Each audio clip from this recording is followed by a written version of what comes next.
মৰমৰ ছাত্ৰ ছাত্ৰীসকল, এতিয়া লৈ আহিছোঁ নৱম আৰু দশম শ্ৰেণীৰ এটা গুৰুত্বপূৰ্ণ খবৰ। সংবাদ মাধ্যমত প্ৰকাশ পোৱা অনুসৰি নগাঁও জিলাৰ 6 মাইলি পৰীক্ষাৰ প্ৰশ্নকাকত ফাদিল হৈছে। ক্লাছ 9ৰ অসমীয়া প্ৰশ্নকাকত ফাদিল হোৱাৰ পিছতে এইবাৰ হ'ল ক্লাছ 10ৰ প্ৰশ্নকাকত ফাদিল।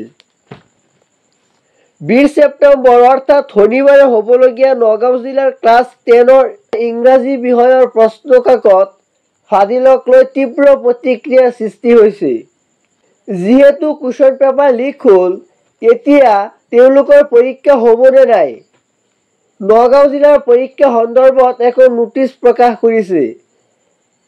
এতিয়া নোটিছখন চাওঁ। ইয়াৰ দ্বাৰা নগাঁও জিলাৰ সংমণ্ডলৰ অন্তৰ্গত চৰকাৰী, প্ৰাদেশিকৃত, অপ্ৰাদেশিকৃত আৰু ব্যক্তিগত খণ্ডৰ বিদ্যালয়সমূহৰ প্ৰধানক জনোৱা হয় যে আজি ইংৰাজী 19/9/2025 তাৰিখে জিলা আয়ুক্ত আৰু অতিৰিক্ত আয়ুক্তৰ উপস্থিতিত অনুষ্ঠিত হোৱা জিলা আভ্যন্তৰীণ পৰীক্ষা সমিতিৰ সভাই ইংৰাজী 20/9/2025 তাৰিখৰ পৰা 27/9/2025 তাৰিখলৈ অনুষ্ঠিত হ'ব লগা নৱম আৰু দশম শ্ৰেণীৰ 6 মাইলি পৰীক্ষা অনিবাৰ্য কাৰণবশতঃ স্থগিত ৰখাৰ সিদ্ধান্ত গ্ৰহণ কৰা হয়। পৰৱৰ্তী অনুষ্ঠিত হ'বলগীয়া পৰীক্ষাসমূহৰ সময়সূচী নিৰ্দিষ্ট সময়ত ঘোষণা কৰা হ'ব।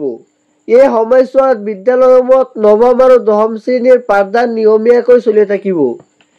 ইয়াৰ দ্বাৰা বুজি পালোঁ যে নৱম আৰু দশম শ্ৰেণীৰ পৰীক্ষাসমূহ হ'ব আৰু এইটো কেতিয়া হ'ব ডেটটো দিয়া নাই আৰু ডেটটো প্ৰকাশ কৰিব। আজিৰ ভিডিঅ'ত এইখিনি আছিল। এনেকুৱা ধৰণৰ ইনফৰমেশ্যন আপডেট পাবলৈ, গাইডেন্স পাবলৈ আমাৰ চেনেলটো ছাবস্ক্ৰাইব কৰি বেল আইকনটো দবাই দিবা।